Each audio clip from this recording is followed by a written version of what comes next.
Kami mulai dari berita pengemudi ojol yang dipukul oleh anggota TNI hingga alami patah tulang, saudara, di bagian hidung. Saat ini kondisinya masih dirawat intensif di Rumah Sakit Medika Jaya Pontianak.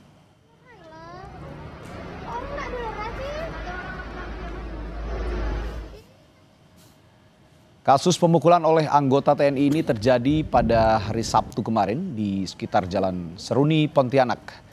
Menurut pelaku, dirinya terburu-buru hendak ke rumah sakit, namun tersulut emosi karena korban yang terus menyalakan klakson di jalan raya. Hingga akhirnya pemukulan terjadi. Korban kini masih dirawat di rumah sakit karena harus menunggu jadwal operasi. Pihak keluarga korban bilang pelaku sudah meminta maaf dan memediasi. Namun keluarga menolak jalan damai sehingga kasus ini tetap akan dilanjutkan ke proses hukum.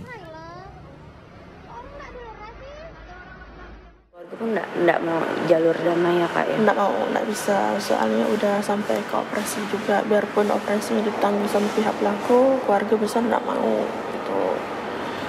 Kemarin juga udah mediasi sama kepala PM juga, pelakunya juga, sama kepala ojol juga, jadi itu jalur hukum udah ada tangan apa segala macam.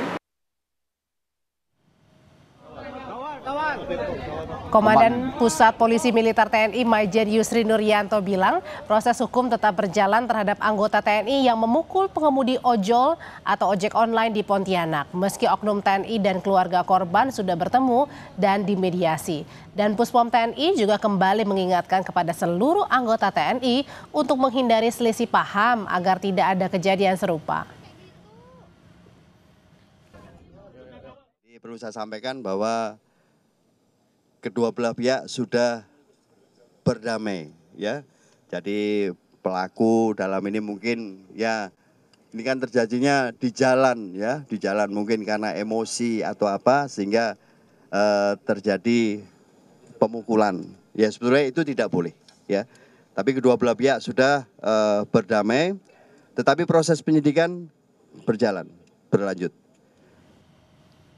Pangdam 12 Tanjung Pura Maijen TNI Jamalulail menjenguk pengemudi ojol, korban penganiayaan anggota TNI di rumah sakit. Pangdam meminta maaf langsung kepada keluarga dan korban serta memastikan proses hukum tetap berjalan.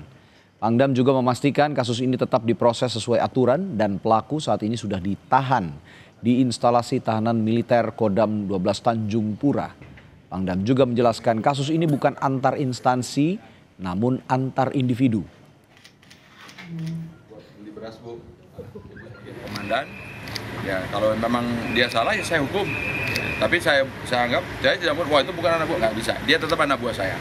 Gitu. Jadi kita harus konsekuensi gitu. Dan sebagai bukti empati saya datang ke sini. Saya melihat korban, yang saya temui keluarga, saya mohon maaf atas nama institusi. Namun biarpun saya tahu di proses ini kejadiannya bukan antara institusi ke institusi ya Mas ya. Ini hanya saya lihat, saya baca sih laporannya itu hanya ada gesekan personal di lapangan. Sesaat kemudian mungkin emosi meluap terjadi hal sedemikian.